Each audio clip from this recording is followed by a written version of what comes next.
What's up, everybody? Welcome back to Yanks of the Cop. After a long week break, we are back for the biggest match of the season.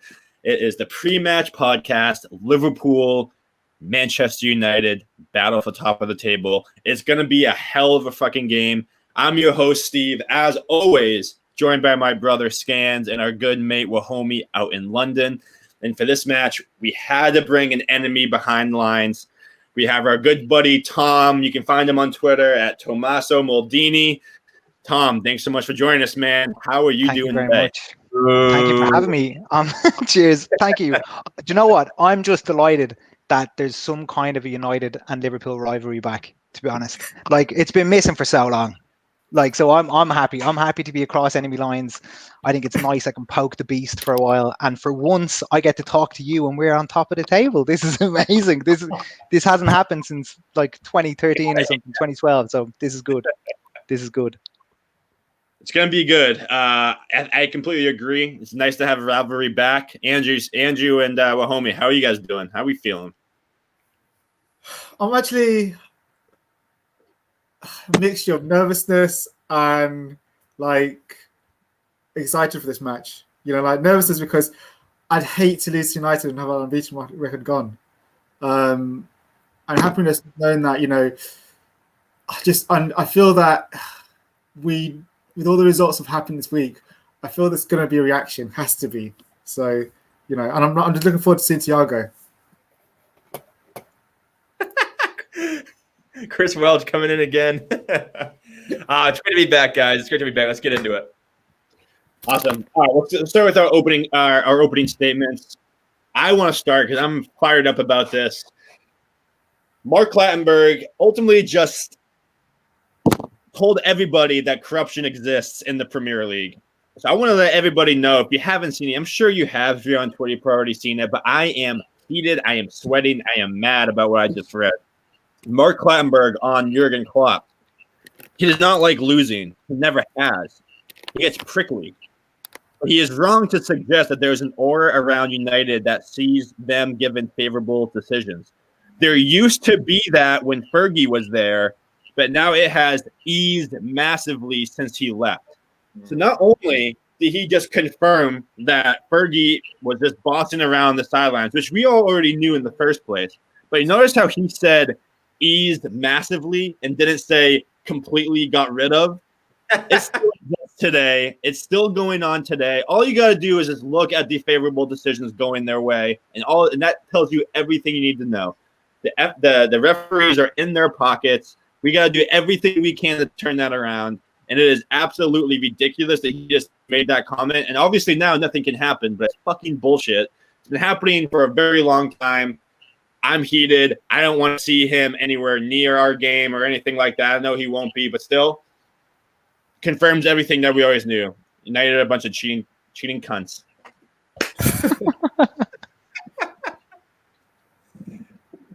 Well, homie, go ahead. Okay, how did I top that? Okay. You already said everything I'd want to say about the referee. I think it's, you know, we all know it's a joke. I think for me, I think this is probably the most pivotal match between Man United and Liverpool for the last 10 years. I think it's absolutely massive. I know United don't have to win this game because they can draw and they'll still be ahead of us.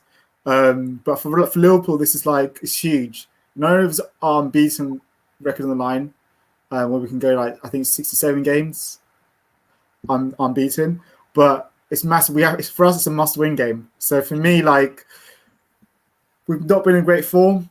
I'm just hoping that I don't like long breaks. They normally mess up our form in terms of our rhythm.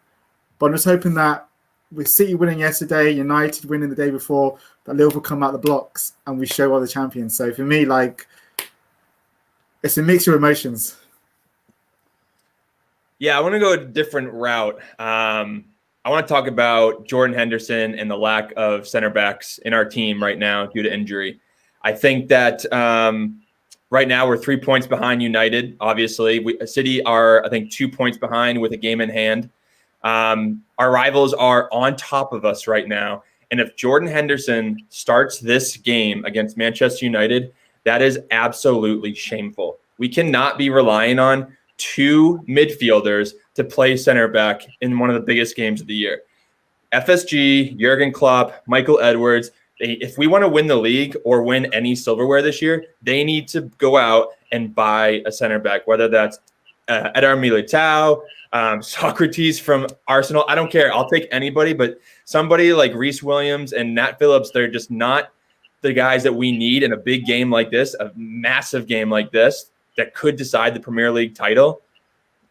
Get into the transfer market. Henderson cannot be a center back. All right, Tom, give us something here.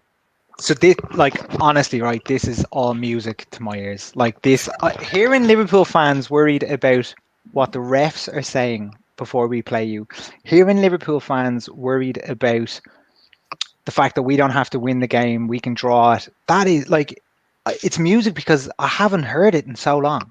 Like this is like none of this has existed. It's just been like, yeah, like it lost its rivalry. So like my big thing with this game is that it really does feel like the first time in about, I think what Holmes said it, like 10 years. I don't know what it is. Yeah, it's 2012 or 2013, where this match means more than just like two sets of fans baiting each other online. Do you know? Like this is actually top of the table stuff. This is actually like a pivotal game in a season where the winner, and I don't think this is too outrageous of a claim, the winner of this game would probably be in pole position to go on and win the league.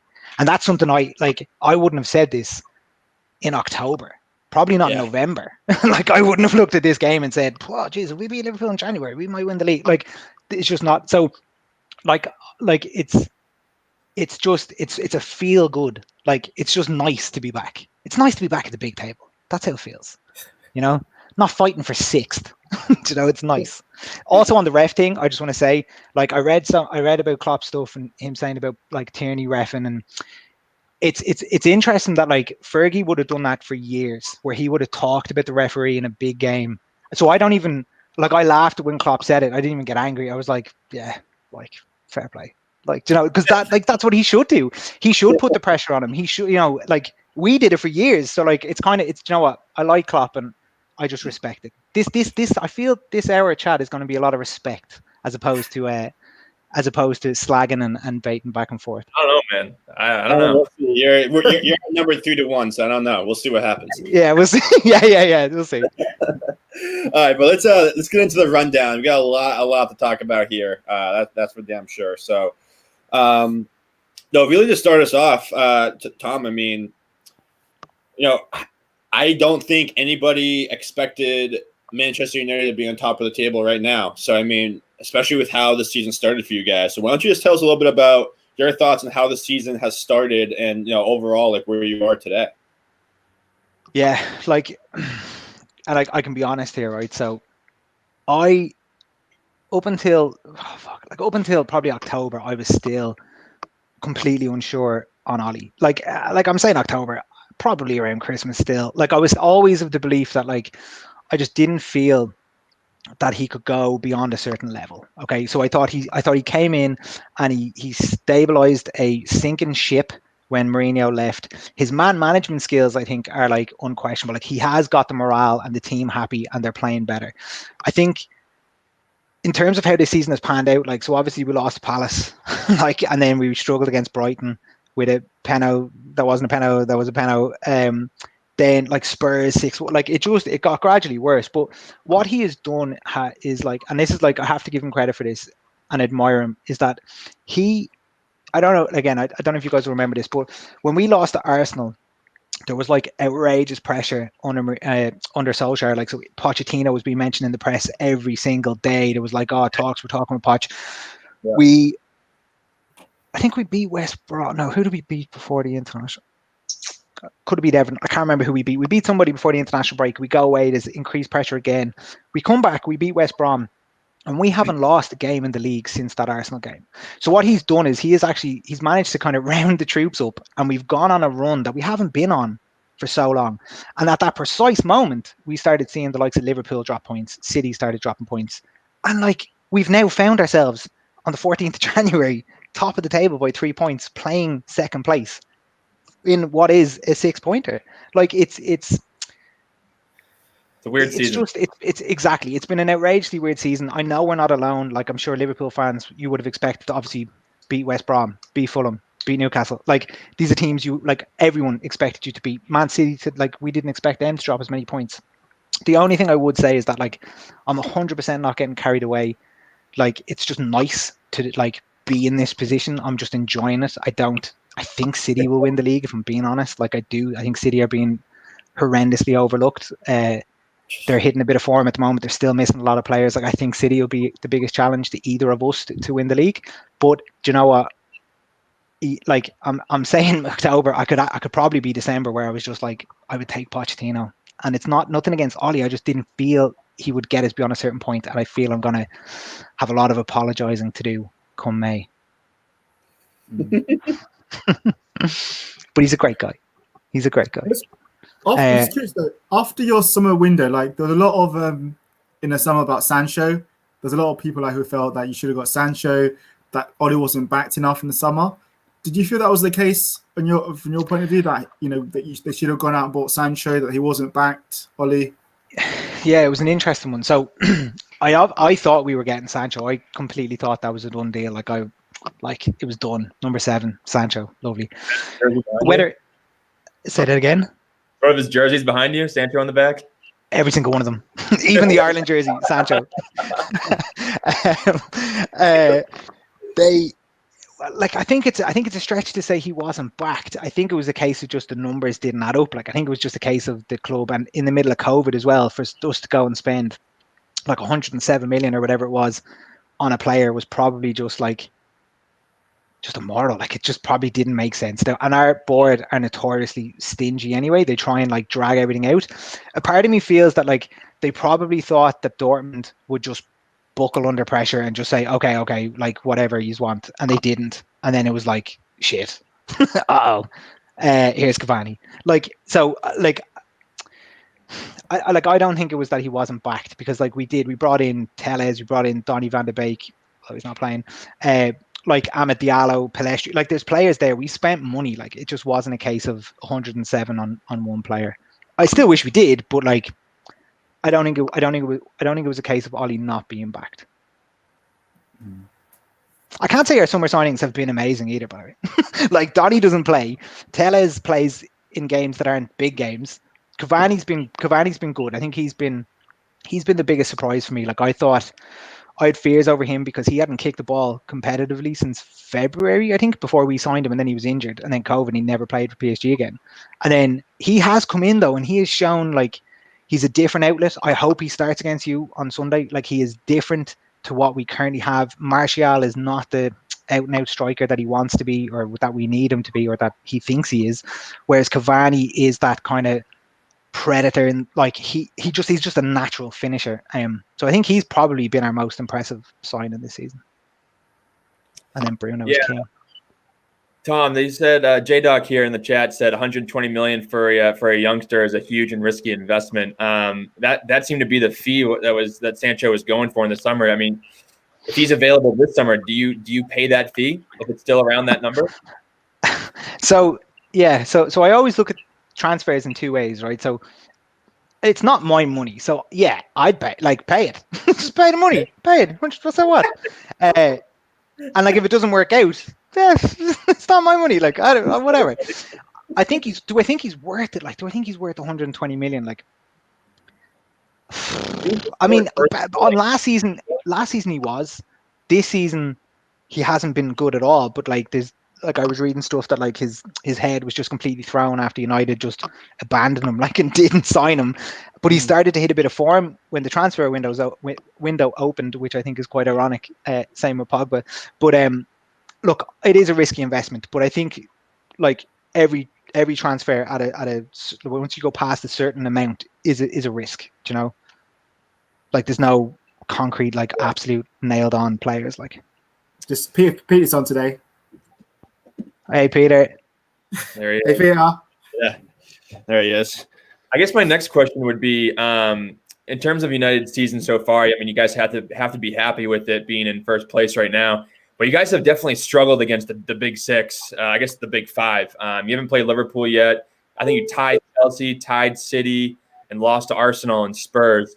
So, and in those games, usually Bruno Fernandes, he seems to disappear in the big matches. I mean, what are your thoughts on that? And do you think that the rest of the season will have similar results against the big five? So I think it's so harsh on Bruno. Like, so he disappears in the big games, right? My counter argument to that is like, since he's come in anyway, so since he's here a year now, since last January, right? So since Bruno has come in, nobody has really turned up for the big games at United. Like it's not as if like we've lost, like everyone's played quite well and Bruno just never turned up or whatever. Like arguably the only player for us who semi consistently turns up against the big six is Rashford. Everyone else seems to just, like, I don't know what it is. And a criticism I've had of Wally in the past is that he approaches the big games differently to how he approaches all the other games, right? And some, like, you can argue, like, okay, there's a reason why he's tactical and so on, but we have different formations. Like, we sometimes play 3 at the back, then we're playing a 4 diamond. Like, we had Pogba left wing against City. Like, so when you're looking at Bruno, like all the expectations on Bruno because he's been carrying us for the year, but like, I don't think it's fair. I just don't think it's fair to say that like he doesn't turn up in the big games, because I think you could point that at any United player and say no one has turned up in a big game in the last 12 months. Nobody. But that's my staunch defense of Bruno Fernandes, because I won't hear bad words. Hey, he's a great player. I mean, he's top of the league. Man, he is like, I said this to a few friends the other day and I got a bit of criticism for it, but I'm old enough to I think to remember this. Like, for me, he is the most influential signing we've made since Cantona. I'm not saying he is like at the level Cantona was, but in terms of when Bruno came in, we were like 12th or something, 13th in the league. We were so poor. Ollie was getting sacked on every single paper you read. Bruno came into a struggling team and instantly just improved it. Like, he's making players around him better. You can see him on the pitch dictating, telling players where to go. There's a really famous piece where he's like, he's literally on the pitch explaining to Dan James what he needs to do in the press.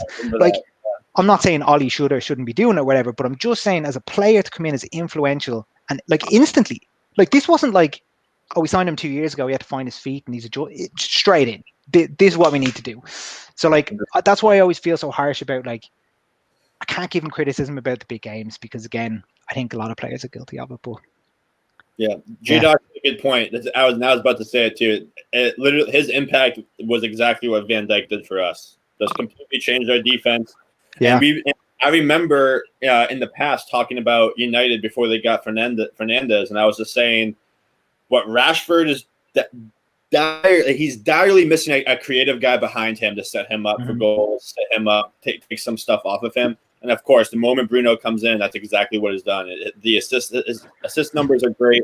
Obviously, he's scoring a lot. Like, yeah, we give him a lot of crap because a lot of them are pens, but still, like you said, the way he just keeps the team organized, the way he kind of bosses the pitch around, I don't think that's far off to say that he's had that impact. So I completely agree.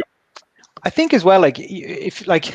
And it's not every time we play top six, but like a lot of the times, like City both times last season, you guys twice last season, we played it like it was a complete counter-attack setup, right? And we'll probably get into this when we talk about tactics or whatever. But for me, what that is like we just soak up all the pressure, let you guys have the ball, we wait for you to make a mistake, and we press high and counter. That kind of nullifies what Bruno does. Because Bruno isn't going to be like, he can get around the pitch, but he's not like sprinting down the wings. Do you know? He's in the middle, wants the ball, needs the ball, and pushes and drives us forward. If we're just sitting back to counter, all he can really do is like hit a long hopeful ball out to Rashford or Greenwood or Martial on the wings to run it. You know, so that's not really his game. Like that's not where he excels. So again, I kind of think that he's a bit hamstrung in how we've approached playing the top six. He excels, and people are like, oh yeah, he's a stat patter because he's scoring against West Brom and X, Y, and Z. But like, we set up in a 4-2-3-1 against those teams. That's a normal formation. Bruno playing behind the strike, that is where he wants to play. When we play and set up as a counter, he's sitting right back. And again, it's a criticism that Pogba would have got for years. So like Pogba, it doesn't show him the big games. He's not consistent enough. Yeah, because he's being asked to play defensive mid. Like he's sitting behind Matic sometimes, and it's like that's not where he wants to play. He needs to play forward. So yeah, again, very, very, very defensive of Bruno. So tread carefully. Let's get into that next piece. I mean, I want to talk a little bit about Ole, but since we're on the subject of like your kind of tactics and everything, so what's United's go to formation, and does Ole make any changes when you're playing a Big Six team versus maybe any other team in the Prem? Yeah, I think so. So like it's difficult to predict.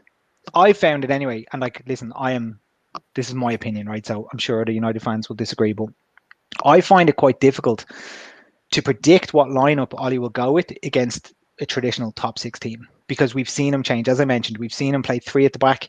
We've seen him play a 4-4-2 diamond. We've seen him play a 4-2-3-1 with Pogba on the left wing. Like, so it is quite difficult to predict.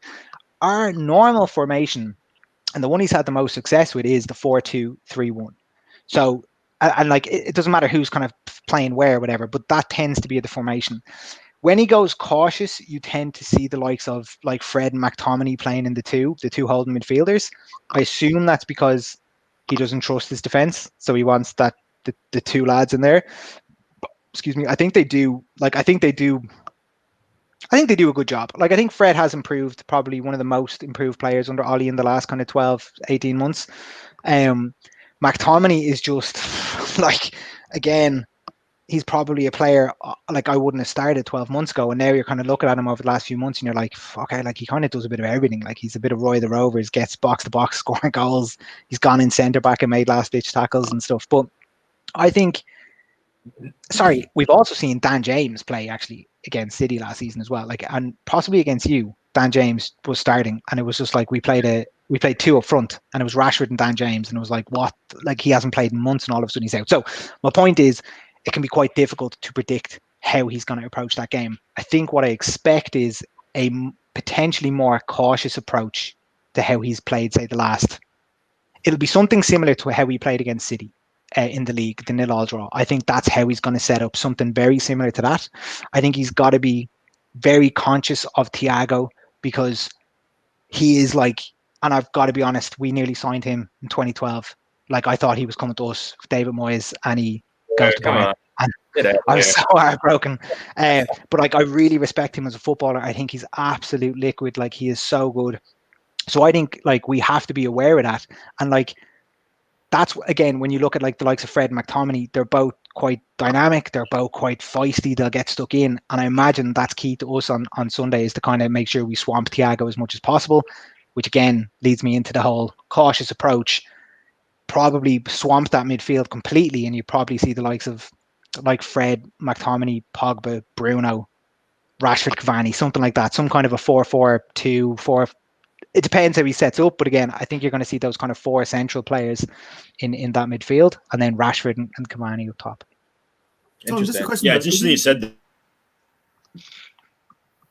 I was going to ask, if you saw Southampton do a lot of damage to us at that. Stevie, you're breaking up. Go ahead, Mohamed. I was going to ask that, if you swap the midfield, don't you neglect the fullbacks? Yeah. So like, this is why it, again, depending on what he does, right? So Trent hasn't really been in great form this season. I don't know why, right? But he just hasn't been. So like, probably for the first time playing Liverpool, I'm not overly concerned about your right side. Your left side, I am, which is why I expect Shaw to start. I think Shaw, like, you're going to have Mane, you're going to have Robbo. Like, it depends who goes in midfield. But if you've got Rashford on the right, even though I think he's better on the left, if you have Rashford on the right and he does what he did against City with Pogba, like, Pogba probably isn't as disciplined to track back as much as he should in any diamond or any kind of 3 across. Like I would be concerned slightly, but again, I don't like. I think the key battles for this game on Sunday are going to be in the middle of the pitch and your defense. I don't think. Personally, again, I wouldn't be too overly concerned with your fullbacks getting forward, because I do think Wan-Bissaka and Shaw are quite solid, and then it just depends who he plays. Like, if Pogba starts, or if he plays Like Dan James, like I honestly wouldn't be surprised if he starts Dan James, just because he will sprint forward and back. But it just depends on that. Who partners Maguire? Has Bali really taken that spot back? I always said that he's been the missing piece for that defense. That he is. Maguire's a fridge. You need a little bit of pace, but also some physicality next to him. I just think Bali fits the bill. 100%. Like I couldn't agree more. So like, Boy is. So yeah, Maguire is obviously a fridge, right? Like outrageously slow, but he is good in the air, just not good at attacking the ball in the other box, right? But he is good in the air. He's quite solid, but him and Lindelof together it just doesn't work. Like they're too the same, they're too similar. For me, Boy starts. I'm concerned that Boy started against Burnley, because that would make me think that he probably won't. He's made of biscuits. Like he breaks down every single time. He's always injured.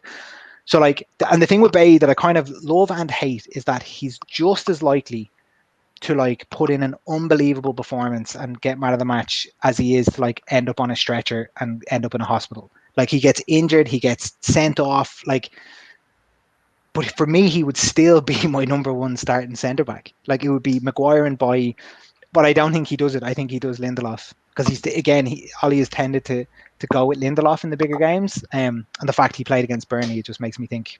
Yeah, I don't see him starting. Yeah, Bali is he's our version of Joel Matip. Yeah, he'll play one game a month, and then he'll be injured for a month, and then he'll come back, play one game, be injured for a month. So yeah.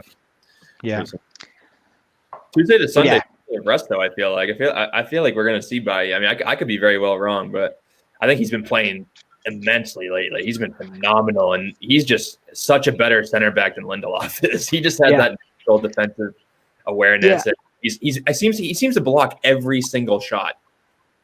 I know, with his face, with his neck, doesn't matter, anything, just throws himself in there. But I think Lindelof gets a lot of stick, right? So I think he's okay. I actually think Lindelof isn't the worst centre back we have. I think the problem with Lindelof is Maguire's 85 million. He's the captain. So you're kind of, as a fan, and I think for other people, it's easy to kind of go, oh, Lindelof's a bit shit and like whatever. But I think Lindelof and Bailly would work just as well as Maguire and Bailly. I think Maguire is a little bit stronger than Lindelof, but like it's not 85 million more. You know, like it's not like we paid, I think, 30 million or something for Lindelof.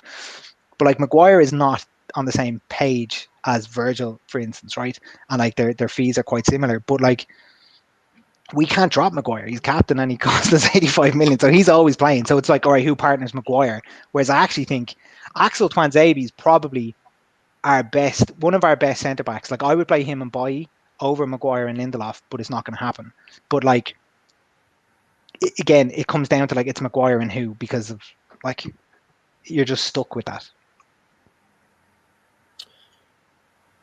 Yeah, I mean, what did you think of? I mean, I guess I want to go to Ollie now. I need to get your opinion on this from a knowledgeable fan. Like, it seems like it just seems like he goes on a run of just horrendous, like, you know, either getting the lineup wrong or United puts in really bad performances, and then you get one big win that just kind of like turns everything around, and then it's just like, okay, let's start all over and do that again. Like, he's been getting some stick, but like now that he gets the top of the table, does he have the belief from the rest of the fan base that he could be the guy going forward? I still think I still think it's a torn fan base. Like I don't think it's 100% all in. Ollie's at the wheel again. What I will say is that like, and I don't know if it's the job. Like I don't know if it's the United job or whatever. But like he's always gonna be 2 or 3 bad results away from being linked to getting sacked again. Like that's just how it's gonna be. And I think for him to put an end to all of that is he needs to get his hands on a trophy. So like the Man City game, it was like, okay, we didn't play well, we didn't turn up. City are a good team, but like we didn't play well. But again, another semi-final, another trophy gone. The Premier League, I think he would, and again, like there are some like diehard United fans and you know, real fans, as they'd call themselves, who have been Ollie in for the entire time and they won't look anywhere else. But like, to me, like he has underperformed. Like there has been outrageous moments where he has underperformed, and it's only right to criticize, to say that's not good enough. I'm not saying sack him, but like you have to call it out and go, listen, that's not good enough. So like instantly things that spring to mind are the PSG game when like my son is 1 year old, Oscar, he could see Fred was getting sent off and Ollie doesn't sub him. Fred gets sent off and we lose the game. Leipzig away. All we need to do is draw that game. We go 3-0 down. He had a horrendous formation. We had 2 left backs brought on. Like it was just such stupid decisions made. Start of the season wasn't great. Palace and Spurs in the Brighton game, even though we won Brighton, but like it was so poor. But you can kind of put that down to like no preseason, like players kind of, you know, finding their feet or whatever. Do I think he has turned the fans around? I think he's turned a lot of them around, but I still think there's a big segment there that are going to want to see this come to fruition. See where this goes at the end of the season. I think Poch going to PSG buys him time. I think he's been like, since he's been made permanent, there's been 2 or 3 times where he's been under immense pressure, really poor form, being linked with getting sacked, gets a win, goes on a bit of a run, all of a sudden Ollie's at the wheel again. So I think we just need to kind of see out the season. He's on a crest of a wave. Let's see where it goes. We judge it at the end of the season. If he wins the league, like, you know, me and every other United fan who had concerns, I think will be completely eased. Even if he gets second, I'll take second. Jose said it was the greatest thing he ever did. So if Ollie gets it, it has to be the greatest thing Ollie's ever did. I know some United fans who are saying that even if you won the league, they'd still want him out.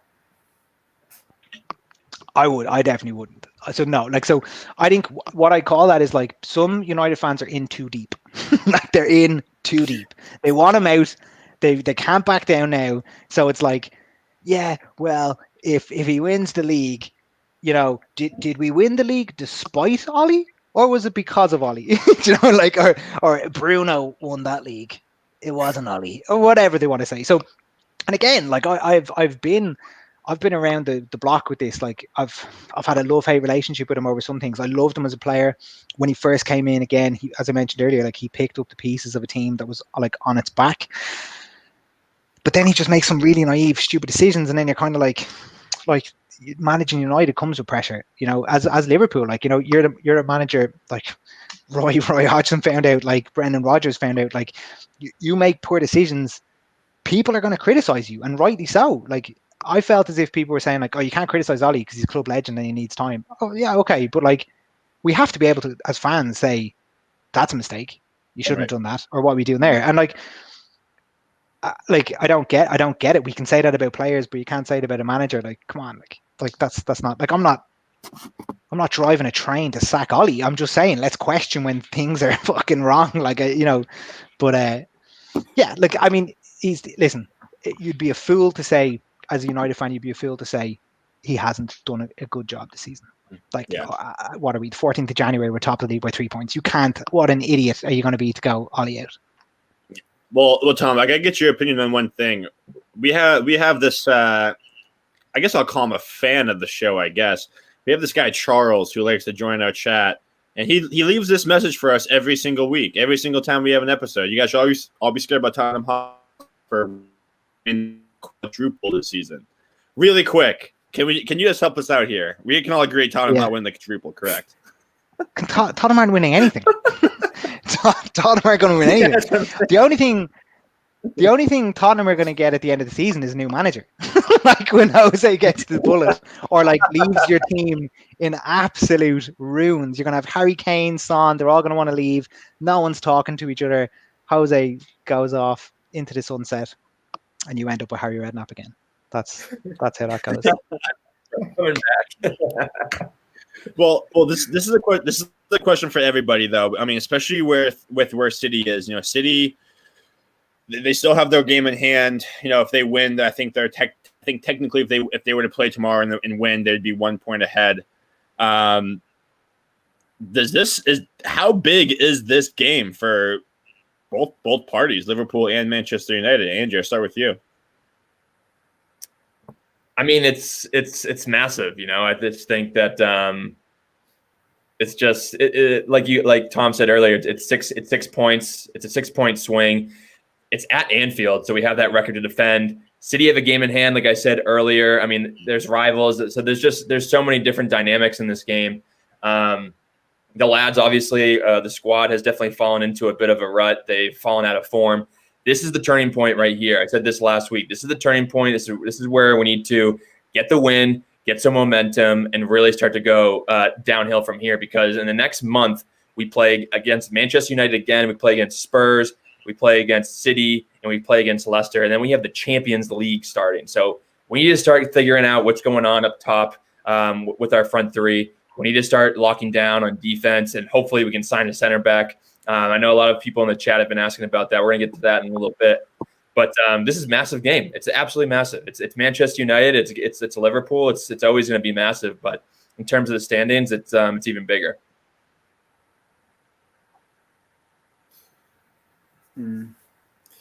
Yeah, I think for me, like as I said before, this is huge. Like it's must win for us. Like I tweeted earlier today, like no more excuses, no more draws, none of that stuff. You know, we need to. We haven't had the Villa game was kids. We played against kids. Bar that, we haven't had a proper good game in ages since the Palace game. Yeah. Otherwise, you know, that's the last time we actually played. We thought, oh, Liverpool playing well. Otherwise, our form's been so poor. It's been scary the fact that you didn't recognise Liverpool. And I think obviously Thiago being back and the amount of minutes he got versus Villa, hopefully he's got more fitness now because he was struggling against Southampton due to lack of fitness. So hopefully that he has a massive game because he can be the difference maker. And we saw it in the Champions League last year, twice against Chelsea, Barcelona, Lyon, PSG, where he was a master. He was world class, the best player on the pitch. So of course we're not a one-man team, but I think like if he has a good game, we got a good big chance of winning this game. Then also I think my one concern is United play for a draw, and we've seen in the past those dire 0-0 draws, and that's what they play for. And I'd hate to. We can't afford a draw. We have to win this. So I just hope that Liverpool's play that we did against Leicester, Wolves, where we came out with fast intensity, and we were clinical, and we swamped them, and we put a performance in. That's Liverpool I want to see. I don't want to see this slow Liverpool team that tries to figure out Man United, straight away go at them and take the game to them and be aggressive. And I think as well, we just need our forward three to be on it, because they haven't been recently properly. So I think we need all three of them to turn up to this weekend. So it's a huge match. Of course, our Achilles is going to be at centre back, because if we're having to play Phillips or Williams at centre back, United are going to target them because they lack pace, and obviously there's a fear of Rashford versus Phillips or Williams. I don't want to see Hendo at centre back because I think we need him in midfield. So it's that's the only Achilles. But I think like if Liverpool can dominate the midfield, we can negate United being able to attack us on the counter attack with So that's the reason why I say Thiago's being key. So yeah, we have to win this for me. Yeah, I mean, I agree with you. I think that Hendo should not be playing center back, but in this game, I think he kind of has to, because for all of the reasons that you just said, we can't afford to have Reece Williams in there battling against Marcus Rashford. Marcus Rashford's going to run right by him with ease. Marcus Rashford's one of the fastest guys in the league.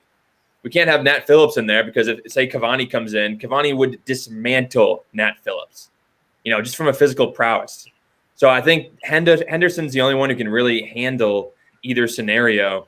But then that just puts us – it's just tough having two midfielders as your center backs. It's just they don't have that defensive instinct. They just – we saw it a little bit against Southampton. That's why we ultimately probably lost.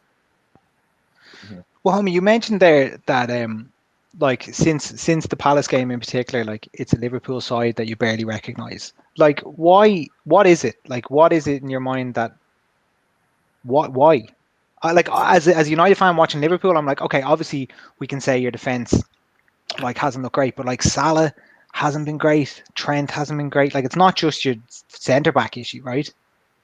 Yeah, I think it's a combination of things. So obviously, with the forward front three, they played a lot of football over the last 3 years and not really had many breaks. You know, we've had to, until we had Jota, we've had to play Salah, Firmino, and Mane regularly, consistently. And obviously, I think after 3 years, that takes a toll because they've not had like a proper break where they can say they've had like 2 or 3 months off. You know, it's been constant where they've had to play.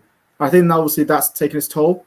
And I also think as well, like, we underestimate the value that Van Dijk and Gomez do, because I saw a statistic, like, Liverpool a lot rely on our centre-backs being able to do switch long diagonals and switch the play, because that allows us to, like, really stretch the game, because we like to make the game bigger and then bring the fullbacks in and then, you know, create space. So we'll bring everyone to one side of the pitch and then have Robbo free, switch the play, and then get that way. So we scored quite a lot of goals that way, or vice versa as Trent.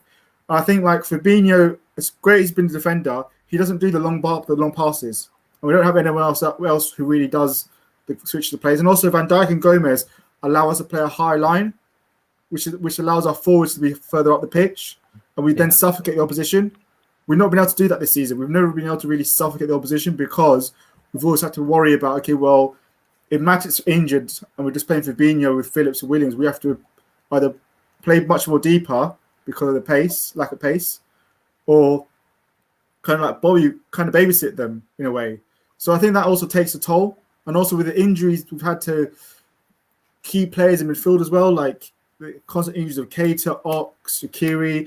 We've not been able to rotate. So I think it all takes its toll. And also as well, like, you know, I think it was Hende said a while back, like, the injury to Ox really hit the players. To Gomez really hit the players, like, really shocked them.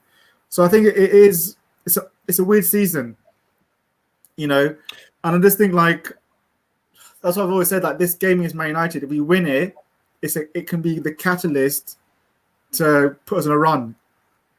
But if we lose it can be quite devastating to us. And I think that we need this win to really boost the club again, to, like, get everyone feeling confident and happy again, because I think there's a lot of trepidation with a lot of Liverpool fans who are like, if we don't get centre back in January, the season's over. Liverpool aren't going to get top 4, or, you know, all this. There are some fans who are saying that Liverpool have to buy a centre back, all that stuff, and the other fans who are saying that's stupid. We'll still get top 4.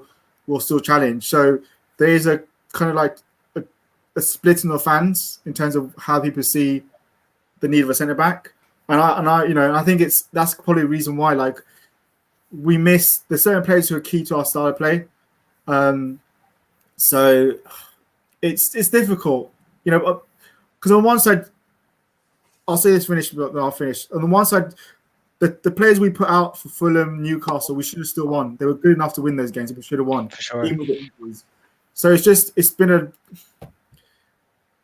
the injuries, just poor form, players having poor form at certain times, and lack of squad rotation, being able to rotate players. All been a combination. Then the COVID as well, the whole season, how it's gone. So it's hard to put it down on one thing. Yeah, no, it's fair. I don't know. I'll take it one step further though. The one thing I'll say is this too. When you think about last year and the year before, I mean, Andy and Trent Alexander-Arnold were right up there for league leaders in assists. This season, it's literally been 2-3 years since I've seen Trent be this awful going forwards. I mean, like he has not been the same guy this year. I know he had the injury, and I think at the start of the season, he just has not seemed to bounce back from that. Since he's come back from the injury, he has just not been the same going forwards. And I think our entire offense is reliant on Robertson and Trent starting this off, as well as the center backs hitting those long balls. The other thing I've noticed too is that Mane and Salah, when they were scoring a lot and being really effective, they were getting the ball consistently around the box and one-on-one opportunities. Now when they're receiving the ball, they're receiving the ball closer to midfield and having to carry the ball further up the field, make a couple moves to get into a dangerous position.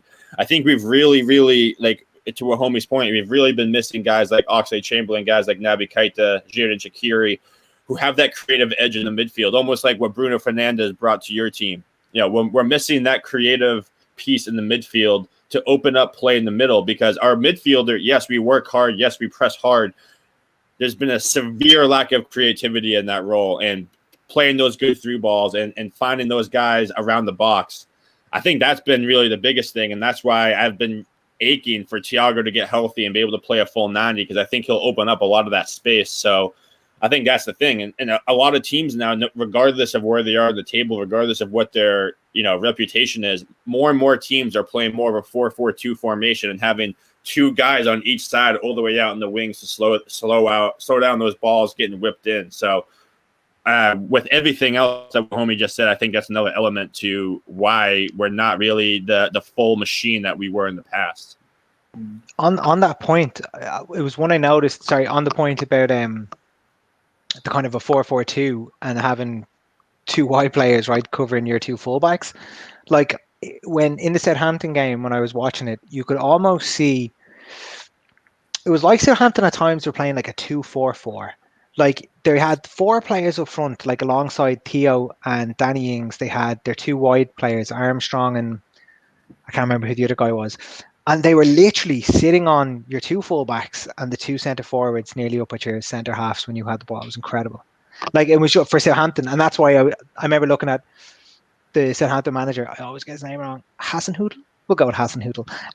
Him crying and so emotional at the end. It was literally because like he obviously had this outrageous tactic that he was going for to nullify Liverpool, and it worked. I know they hung on, but it worked. And I was like I'm sure if Ollie saw that, which I'm sure he did. Thiago played in that game, right? Yeah, like, he wasn't really fully fit that game though. He just came back like 3 months from injury that time as well. That was his first game back. Yeah. What'd you say, Andrew? Southampton did a really good job on Thiago too. It wasn't just the fullbacks. Yeah. So what they did, they had those two forwards up front, and they pulled them back a little bit, and then the two midfielders would just press high. And Thiago was basically surrounded. He would take one touch and he had to pass it back. So I agree, they did a phenomenal job. Yeah, I think there's a lot that we can look at, like if I'm in the United coaching staff, but like there's a lot of things that the United staff, I'm sure, would look at that game as like a couple of really simple and effective tactics that Southampton used to nullify your key position. So if Thiago, I think we both agree that like as a United fan, I would say Thiago is really good, and like I would be concerned about Thiago having the ball on Sunday and like just having time and space to create things. I would obviously want him to be closed down much quicker. And your fullbacks, they're out of form. Robbo, not so much. Trent, obviously, but like as a whole, I don't think they're doing great. But like when you look at what Southampton did to them, like you can see a blueprint for literally nullifying your biggest threats. Like your wide players, when they overlapped with Salah and Mane last season, like it was liquid. Like it was unbelievable. Like it was good football. I hated watching it, but like it was good football. I thought it was interesting. Speaking of that game, like I saw this really good stat earlier, and they were saying that in the league, in only probably like Thiago's only played four games, but he's got the most passes in the final third in the league, second most passes finals in the league. That's only on 15 less minutes, and then even like on successful passes, he's the second best in the league for successful passes in the amount of games he's played. So I just think, like, if you think about it, United really have to stop him on Sunday to shut him down, because if he's getting those stats and he's played barely any minutes and he's getting more than most players, even De Bruyne hasn't got as many successful passes as him. So yeah, I totally agree. He'd be my number one play. Like Salah, obviously historically would have been like Salah and Mane. I'm still concerned they can do damage on any day, but it's Thiago. I feel everything good you do on Sunday will or should come through him. If we manage to nullify Thiago, I think you're going to have a very tough game. Like I think it's that kind of drab, draw, slow, breaking up play every 2 minutes. Like it's that kind of a game if Thiago can't get on the ball. But I would say we've been successful if he can't. Yeah, I'm curious how Klopp lines up, because I'm curious if Thiago will line up as the 6 like he did against Southampton, or if they'll push him up into like an 8 and have Genie sit back in the 6, unless Henderson's playing. If Henderson's playing, he'll play the 6. But I'm just curious if they'll do that, because then that way he'll have many more opportunities to unlock that defense. What's the formation going to be? What do you guys think? Yeah, no, yeah. I think it'll be 4-3-3. He's not going to deviate from that. As much as I'd like to play 4-2-3-1, he ain't going to play that. He's not going to play that against Man United. No way. No, in this big game. He was saying 4-3-3 as always. And if Hendo has a centre back, then he'll play Ginny, Thiago, and Jones, and that'd be how we do it. So he can deviate from that. But what I was going to say is, this game reminds me of the Bayern Munich PSG final, because PSG did everything in terms of playing two defensive midfielders on Thiago in the final to nullify him. They played deep, and then Thiago, they switched off once. Thiago found space in the second half, put a ball to Kimmich and Bayern scored. So I think for United, it would be like their concentration levels. They switch just once, all it takes is one pass for him. Yeah, that's fair. Fair point. I mean, do you really think United's going to line up in a low block, though, Tom? So, You're top of the league. So he would have to. Ollie would have to change. Ollie would have to do something for the first time that he's never done, and that is go and attack in a 4. If he wants to go 4-2-3-1 against the top 6 team, he has yet to do it. So don't get me wrong. Now is the time. Like when we tried to play for a draw against Leipzig, we went 3-0 down. Like we couldn't do it. Like it's not there. They're not set up to do it. I just don't see him. And again, I need to stress this. I hope I'm wrong.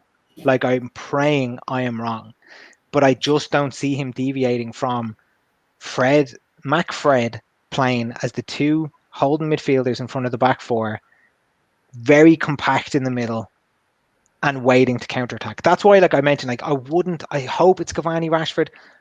I wouldn't be surprised to see a Dan James and Rashford as the 2.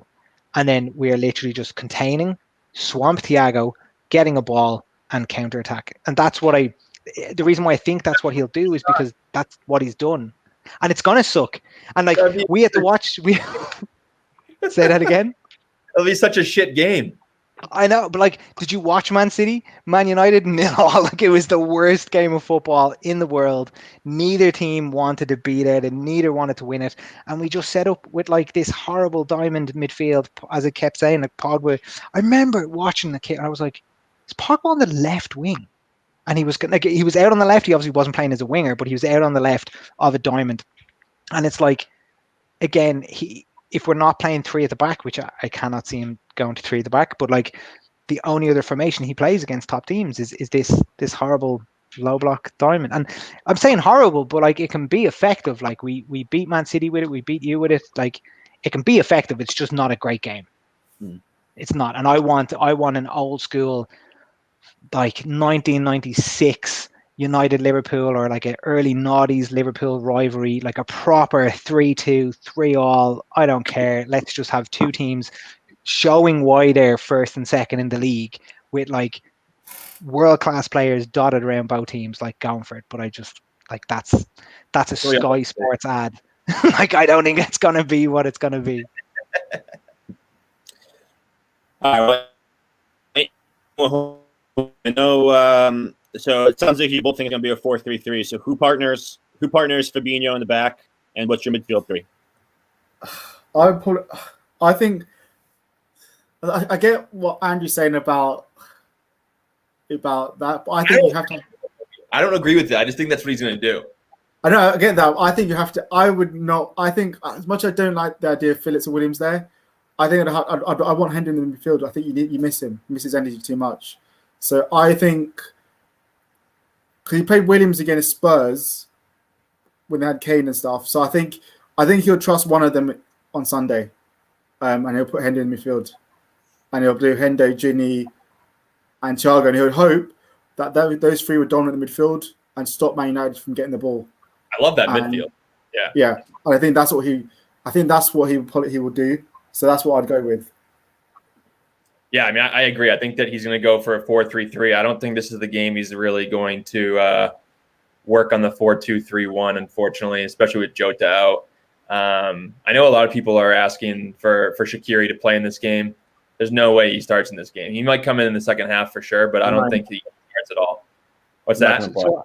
He's not even going to play.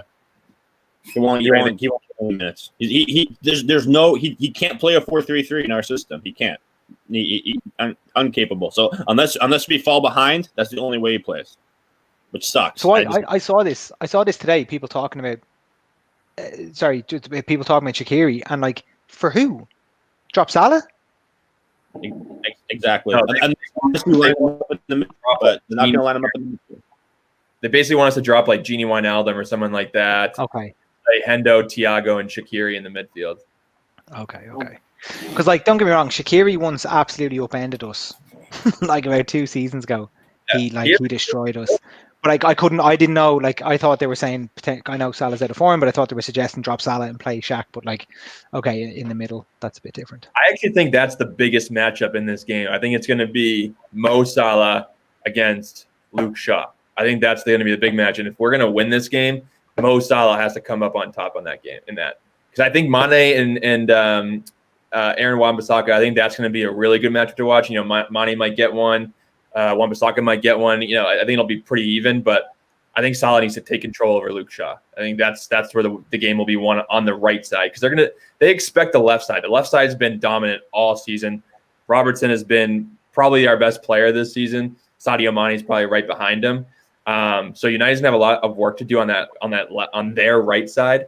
But they'll be expecting that. They don't expect Trent, who's been really out of form, to probably contend with that left side. So, I mean, I think that Mo and Trent really need to have a big game for us to win.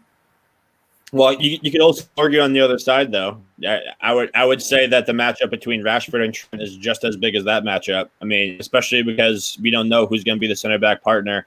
We know Trent's faults, this year.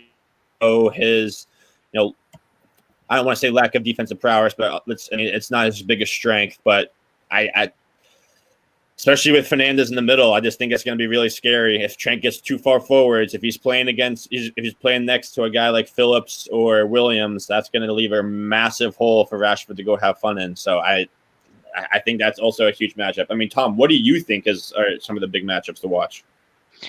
Yeah, so like I've kind of already, I won't dwell on it too long. I do see the middle of the park being a massive battle. I think Thiago and whoever we have, I think it's going to be Fred McTominay. I think that's going to be one key battle, and I think that, as I mentioned, will dictate whoever wins that battle. I think wins the match. I think your defense intrigues me because, again, and I'm not sure how we line up. So like, we know Rashford will play. Martial injury doubt may not, so it potentially is going to be Cavani. So regardless of who your centre-back pairing is, it's not going to be super watertight, right? So no matter who it is, it's going to be a bit leaky.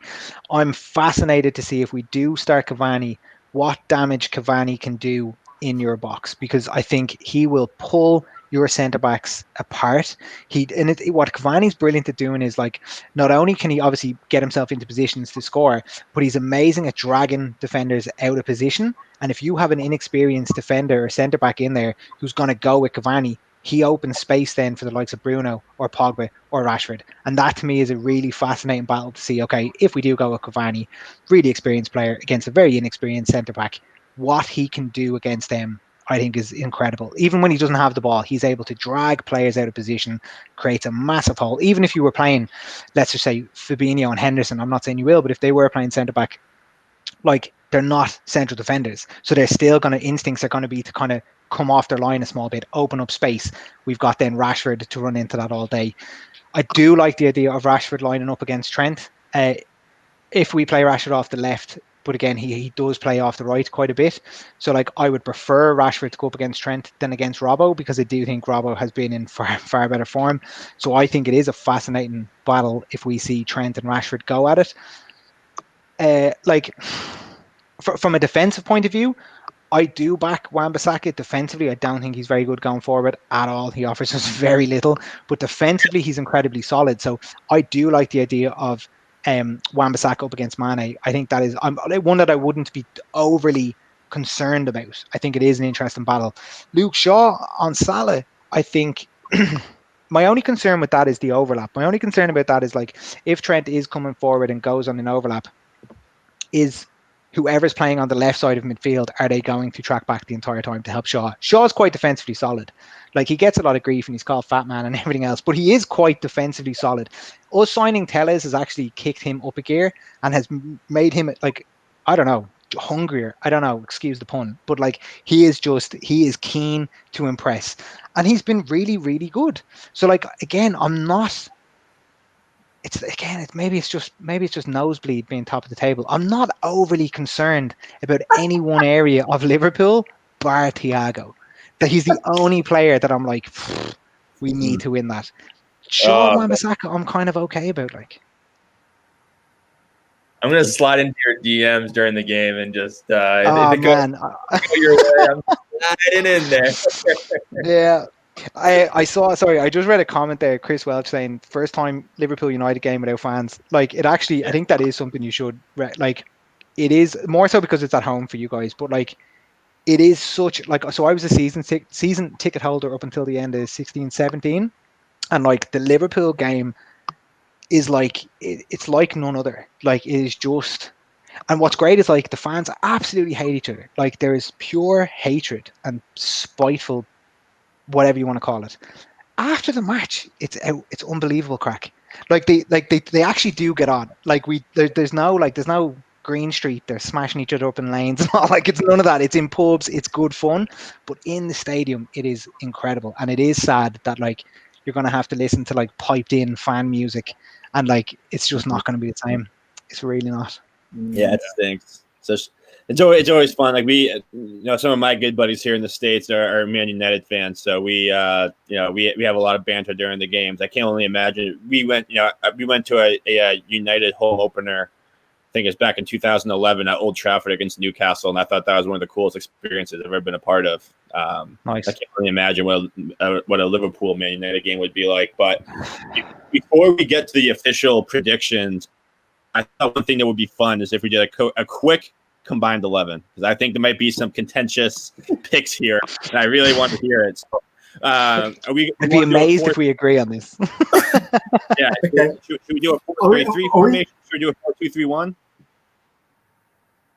What are you saying, home? You want to say something, home? You're anxious. No, I said, are we doing it based on form or just based on overall ability? Overall ability. For this game. Oh, for this game. Okay. Yeah. Like, you don't include Van Dijk. Okay. All right. So what's the formation? We're doing a 4-2-3-1 or we're doing a 4-3-3? 3-3. I do a 4-3-3. Okay. So let's start with keeper. I think it's Alisson. 100% Alisson. That has to be the hit. What? This season, are we basing it on current form? What? We're basing it on current form. Yeah. I've got stats. The current form. De Gea has kept 33% in 33% of his games. He's kept clean sheets, and Alisson has kept 28%. De Gea has kept more clean sheets this season. He shipped in 6 against Spurs. That's the outlier. Remove that. I get it. Alisson, again, when you mentioned current form, like, based on last season, it's Alisson all day. We're talking about this season. I would say De Gea. I'm outnumbered here 3-1, so like, pop Alisson in the box. But like, it's also for availability purposes, De Gea get the nod this year as well, since Alisson's been injured missed some of the games. But go ahead, homie. I say game De Gea because I think he's got a point. Like, if we're going on form, if it's just on form, if we were talking about like overall ability, like, Alisson is a quality keeper. He's also like, what, two years younger or something. But like, okay, come on, 1-0 United. Let's have that one. De Gea's getting that one. Hot take. Well, we'll say that's a hot take. All right. Shit. This one's gonna be interesting too. Right back, because Trent's not been in good form lately. I don't know. I'm so happy you said form. I can't believe Liverpool gave us form. Aaron Wan-Bissaka. It's Wan-Bissaka. Yes. I think it's Wan-Bissaka. I can't believe I just said that. But we can agree this, right? We can agree if we're talking for this game on Sunday, it's Wan-Bissaka. I would give you Trent at an overall level. 100% it's Trent all day. Yeah, but we gotta. I'm gonna post this after, and it's gonna get really heated on Twitter. But like, we have to know it's just current form headed into this game. Exactly. So all right, so that's 2 for United so far. Can't believe this, lads. This is On weird. a podcast. What the fuck's going on? All You're right. going to lose the centre backs here as well because you don't have any fit ones. I think No. Fabinho has to be in there. Fabinho is the best still. He's better than Maguire. He's better than. Is I'll he? give that Is he Maguire really? Fabinho. Yeah. Is he? Fabinho's- Okay. I'm not taking the piss. Like, is Fabinho really solid at centre back? Yeah, he's marked out the match. Lewandowski, Aubameyang, Kane, all these Werner. top players. It's just like his issue is like partnerships. Yeah, I would say it's Fabinho Maguire would be the combo for me. Okay. Yeah, back. I take it. I could make an argument for Bailly, but like I'm basing that on like 3 games. So over the course of a season, I will give it to Maguire this Current season. form. Well, yeah, but this season's current form, right? Yeah, Did like Yeah. 3 games. I'll give it to Maguire. No, I'll go Maguire. And then Alright, I'll left go back. left back. left back's Rabo, right? We all can agree on that. Yeah, I'll give Robbo. All right, Okay, so midfield. we're at midfield is 3 probably- 3-2. We're at 3-2 so far. So who? All right, so yeah, midfield 3. What are we thinking? I think we can all agree Bruno is going to get one of those spots. Yeah. Yeah, Thiago and yeah, Well, I'll give Thiago. But we don't know form though, because Thiago's not really played. If we're going off form, I think it's Thiago. better. Wait. If we're going off form, I think it's Bruno, Thiago, Wijnaldum. I think I would put Hendo over Genie. So Honestly, I'd go Thiago, Pogba, Bruno. Pogba? Pogba, Please. have you watched Pogba his last 2 matches, 2 man of the matches? He has Yeah. been He's On got a good goal fire. against. Man of the match in that game? on fire. He's got a good goal against West Brom. That was a good goal. Against Burnley. Yeah, phenomenal. That's Little fat volley. Well, he can only score against who he's playing against. You know, you can't judge a man by his goals against who he scored them against. You know, Henderson. Sorry, you saying Henderson or Genie? That's what I can't I'm decide. Thiago and Henderson and Bruno. That's my midfield. And I think that's very fair. McTominay. Like I can't. Henderson is like I just don't rate him. I don't rate him at all. Based on this season's form, last season's form, his form at Sunderland, I do not rate him as a player. I know he's your captain, and I do apologise, but I just don't rate him at all. I mean, you're wrong, but I'll take your apology. Talk to me on Sunday afternoon if Henderson puts in a man of the match. I'll give it to you because I'm outnumbered here, so I'm not going to. I'll argue for Pogba. What do you think, homie? Who's the third? So it's in Pogba or It's Pogba, Wijnaldum, or Henderson. Who do you think the third but is? how far are we going back to form though? Are we saying form was in the This last season. 4 or 5 games? This season. If it's this season, you probably can't go Thiago, if I'm being honest. Yeah, that's what I'm saying. If this season, we're saying form. Thiago can't be in it because he's only had like 2-3 games. Yeah, but it's So Thiago. Yeah, but But I know it's Thiago. in game he's played well. Okay. I'd probably say out of the 2, I think going into this game, Pogba's been better form than Hendo Gini. Going into this game. If you look at it. Wait, who I said going into this game, if you look at the last 4 games, Pogba's been in better form. Okay. Because Hendo and Gini haven't been great. this season? The season, Pogba, come on, man. I think I'd have to go Hendo over the season. Yeah. I'll give you this season. If you're saying this season, yeah, okay, because Pogba's literally only come into form since the transfer window opened. So, yeah, okay. Forwards. All right, forwards. I would probably have to say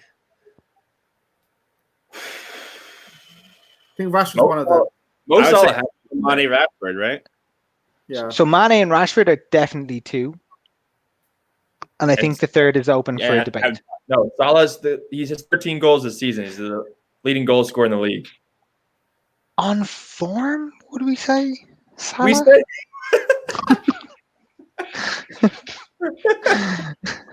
I mean, is there not talk of him being dropped because he's so in such Tom, bad form? who's your third going to be? like, to be honest, I've got nothing. Like, I've nothing to throw at that position. Like Martial isn't in form. Cavani hasn't played enough to be in form. Like, that's it. We've got Rashford. That's it. You know, so it's going to be a Liverpool player, but just Mo if Salah. Yota, do you know what? If Yota wasn't injured, obviously, like you'd have to, like, he was inspired when he was just firing on all cylinders. But I think by default it's Salah. Okay, like, I think by default. But, I heard it. you know, I think he's getting that. He's getting that by luck. Red Podcast, I just stressed, we're just saying based on form, not overall. Yeah, he's right, though. Sorry, because I just read that. I'm not comparing Martial or Cavani to Salah, like at a whole level, just in the last 4 or 5, 6 games or whatever. No, Salah is, like, it has to be Salah, but it's managers. Come on now. form. We're going on form. Who's top of the league? So I guess that's Ollie. and 1892 Reds podcast. I am not saying Ollie is a better manager than Klopp. I'm just saying on form. If that's what we're judging this season's form, which I think was the rules, I think we can probably rewind that and just check what the rules were. But I think 3 points. So. How about owners? That's a hot debate right there. Yeah, I don't know. Like, the Glazers get a lot of stick. Like, they obviously take so much money out of the club, and like, okay, but like, they have spent so much money. Like, we've spent like $1 billion or something since Fergie left. So like, they get a lot of grief, and like, some of it's justified, but some of it is just like, it's just fans wanting to piss and moan. You know, like, they just need something to complain about. So it's like, oh, the owners, fucking owners. Like, we've spent £1 billion.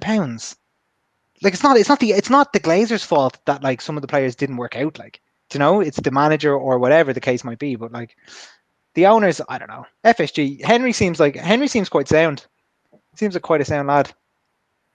It's a very contentious debate, to be honest. Yeah. Is he? Do you guys like your owners? I don't even know. Like, what's the Liverpool fan view on FSG? I do. I mean, listen, like, they don't necessarily always spend money, but they don't take money out of the club. Whatever the club makes, they have free reign to invest. And also look what they're doing with Anfield. Like, the first expansion has been great. The second expansion is going to be awesome too. I mean, the whole Nike deal, that's going to be a huge deal for us going forward. So I mean, I think you've done a great job. Yeah, I agree with that. I don't understand the people who are FSG out or always on FSG's back. Is that a thing? Some Liverpool fans FSG out? Yeah. Okay, right, okay. Yeah, there's a big thing. There's a big thing of fans who say that it was Klopp that won the league last year. FSG had nothing to do with it. There's a big fans who say, like, whenever something's good happens to Liverpool, it's Klopp. Whenever something bad happens to Liverpool, it's FSG. And that's the kind of thing that happens a lot. There's a very similar rhetoric with United fans where it's like, when we play well, it's Ollie. When we play poor, it's Pogba. You know, it's like, and it's usually Pogba. They always pick on Pogba, and like, he's like, I love Pogba. Like, he's honestly in my top 3 United players. I know he's not consistent, and I know he says stupid shit or whatever, but like, he is still a baller. And I think, like, anyway, it is funny that, like, fans they just take sides. You know, it's just whatever it is, whether it's tribal or whatever, I'm not sure, but like, they just take sides and they commit to something. And that's what I was talking about, like, being in too deep. You're just like, you know, you can't turn on Klopp now. So no matter what happens, he ain't wrong. No matter what he does, if he does something wrong, blame FSG. It's the same over with United. If Ollie, we didn't sign Haaland, right, and we end up with a Gallo, and it's like, well, it's not Ollie's fault. That's Woodward. It's clearly Woodward, right? And then when we signed Donny van de Beek, and everyone's lauding it as like, oh, that's okay, Jesus, he was going to Barcelona, he was going to Real Madrid, and then COVID happened. They had no money. We land Donny van de Beek. Everyone's like, Ollie, genius. Must have put his arm around him, had a quick word. Now we don't play Donny van de Beek, and it's like, that's fucking Woodward. Ollie didn't want him anyway. Do you know? And it's just like, what? Like, like, you can't win. Oh, man, it's incredible. Like, I love it. Yeah. That's ridiculous. All right. Predictions. What do we think, guys? I'm going to go against the grain. and I think it's going to be a high-scoring game. And I'm going for I'm going to go a bit cheeky, and I'll go 3-2 win Liverpool. Yeah, I think it's going to be. I think it's going to be a close game. I think it's going to be 2-1. I think Bruno's probably going to get a penalty and it's going to piss everybody off. Twitter's going to go and explode in on itself. But then I think Mo Salah's going to get 2. It's a big matchup for me. Big matchup. Slide into those DMs, Tom. Slide into those DMs. I cannot wait. What's your prediction, Tom? So, I had to. Okay, you asked me this earlier, and I've spent the day thinking about this, right? And I've got my head and my heart. My head is telling me it's going to be 1-1, and I think we'll set up to. I just don't think it's going to be a big, open, expansive game as much as I want it to be. I need to stress this. This is not me saying I hope it's 1-1 and I hope we defend for our lives, right? That's not what I'm saying. But my head's telling me it's going to be that kind of a tight game. If I was to dream, I would think 2-1, and I think a penalty isn't unlikely. And I think Rashford will score. I think Rashford will be key for me in this game. I know I mentioned it earlier, but I do think Rashford will be key. I think he's going to have a good game.